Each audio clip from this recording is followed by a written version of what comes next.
Hello everyone and welcome to the Music Professor channel. I'm here with Loki. My collaborator Ian Coulter has alerted me to a Reddit page which I thought we could look at because it's very interesting. It's all about what are the most beautiful slow movements in chamber music, and lots of nice suggestions, so we're going to talk about some of those.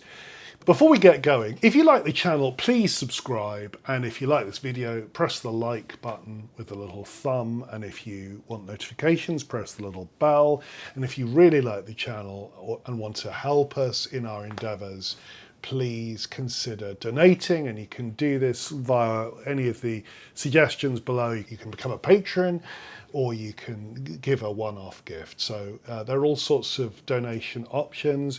We're only a small channel, so it's enormously important that we have donations, and we're extremely grateful to those of you who already donate, but we could do with more donations, so please consider giving generously.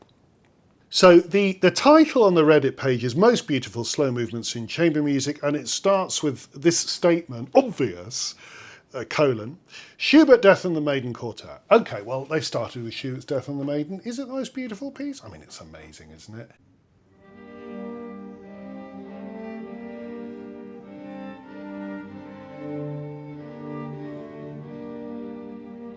So this is actually a piece that comes from a song that Schubert wrote, The Death and the Maiden. So in the song, the maiden sings different material, more operatic material. She's kind of pleading. And then when Death speaks, because Death is summoning her, Death's words, you know, you've got to come, it's your time, are sung over this chorale. So it's pretty creepy. It's a chorale with a continuous G running most of the time. So it has this kind of tolling bell quality. In the string quartet version, it just becomes this wonderful still thing.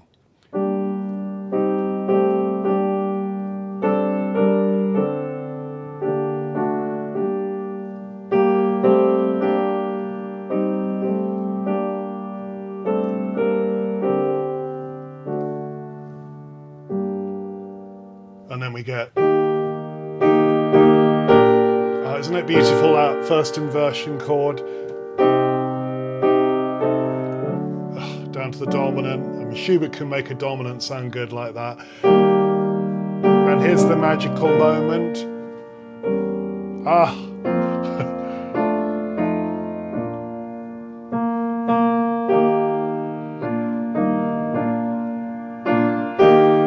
We're in E flat major, and then he just turns here. Marvellous. And the major isn't Schubert.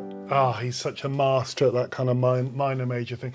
But there you have an illustration of how amazing Schubert is. He's such a great composer. Here's something else you may not have noticed. The rhythm is clearly indebted to this piece, isn't it? Beethoven's 7th Symphony had a huge impact on the younger generation, particularly Schubert. Lots of Schubert pieces have that rhythm after it. For example, do you hear that?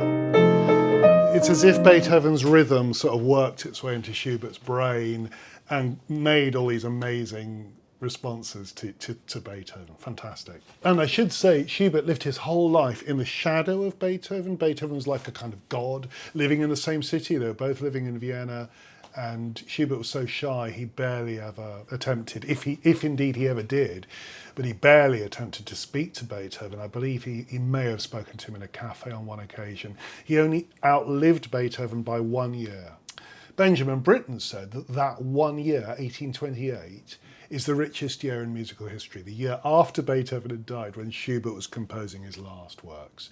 Let me know what you think about that. Right, what's the next one? So the second suggestion, again Schubert, but I mean, how can I avoid this?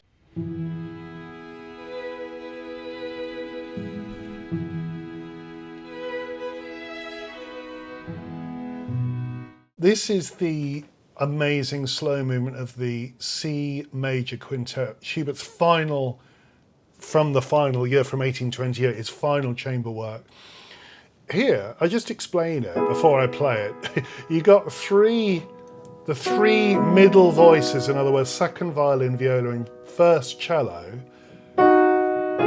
This is his great cello quintet. It's called cello quintet because there are two cellos, two violins, one viola in the middle, two cellos.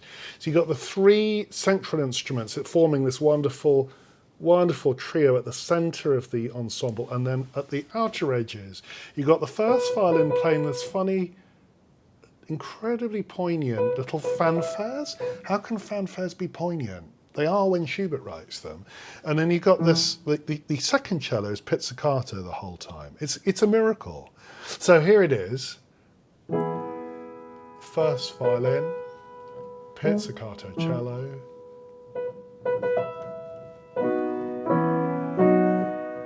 Not getting all the notes right, but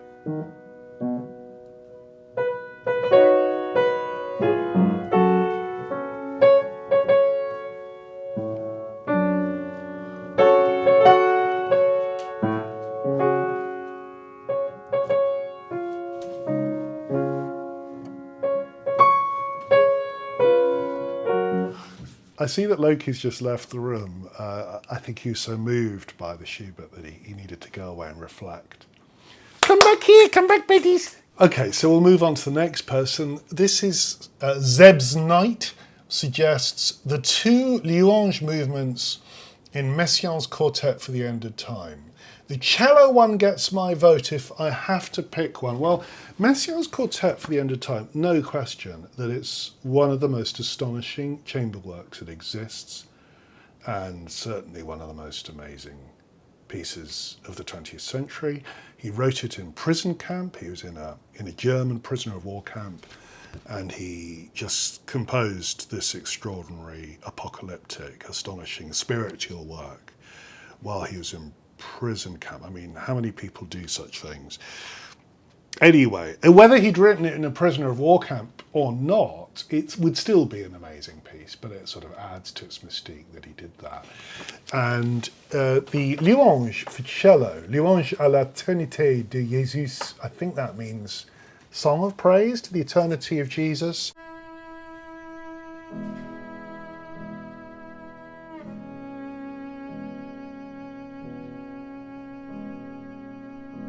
I'll try and play with all these pieces I'm score reading, so I'm making some mistakes, but hopefully I'll be okay with this one.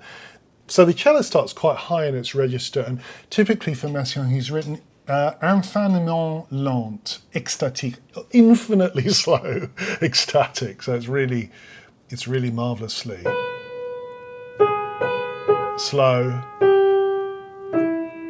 And it's got these intriguing rhythms.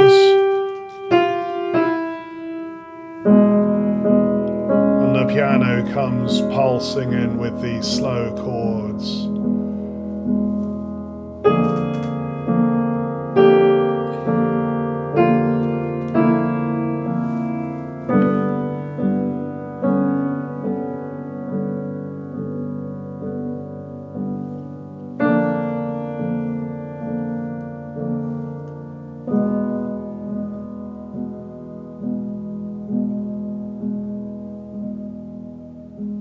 And then the cello's second phrase starts, and the whole piece is astonishing. How does Messiaen manage to create such beautiful harmony that's so original? It's in E major, but because he's using one of his modes, he created all sorts of interesting modes. Some of them were symmetrical modes, what he called modes of limited transposition, where you select notes that are slightly unusual and therefore give rise to unusual chord relationships. That's sort of what's going on there. But aside from the technique, the music has this ecstatic, extraordinary quality. What a great composer, my goodness. Okay, let's go on to the next one. So this is probably my favourite composer. I've never made any pretense that Ravel is probably my favourite composer. And this is a suggestion by Jiang Wan Lin. And they've said Ravel's piano trio, Passacaille.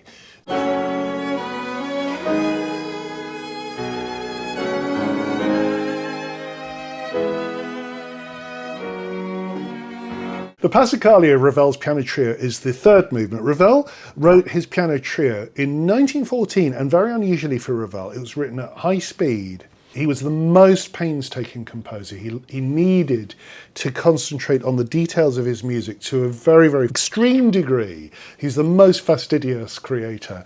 And this is a wonderful example of him having to work quickly because he had volunteered to be in the French ambulance service. Actually, I think some of the time he was driving an ambulance, sometimes he was pulling gun carriages, but this is the First World War. So although he was a famous composer, he basically volunteered for duty in the French war effort after the German invasion. So remarkable guy, Ravel, brave as well as brilliant. Now, funnily enough, I played this in a recent video, the one where you were having to guess the clefs. So this is how it goes. It begins with the piano on its own, right at the bottom, down here, this strange, mysterious thing, and you don't quite know what's going on. No one had ever done this before, a long extended solo for the piano. Funnily enough, Ravel was a big fan of long extended bass solos. He does it at the beginning of the Concerto for Left Hand. Wonderful contrabassoon solo right at the beginning of the concerto.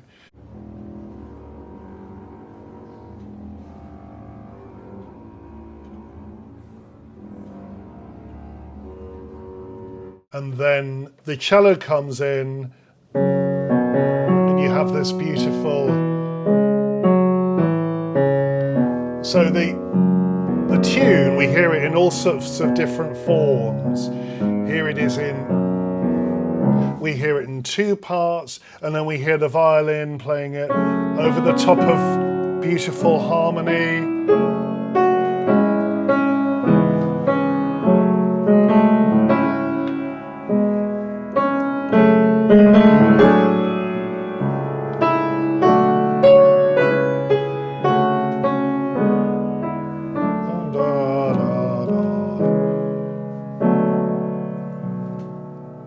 So anyway, Ravel, what an amazing composer. And that Passacaglia, it's so moving because on the one hand, it's a perfect form, a perfect unified structure, absolutely wonderful with this theme just running through various permutations. But the whole thing is imbued with a sense of, I don't know what it is, a sort of tragic resolve, which is exactly where Ravel was at that moment, about to face life on the Western Front. Imagine the horror of that, and the music has that sort of wonderful sense of dark reflection, really magnificent.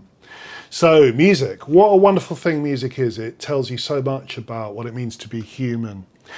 If you enjoyed today's video, do say so in the comments, and we will make another video in response to this whole idea of great slow movements of chamber music. Thank you for watching.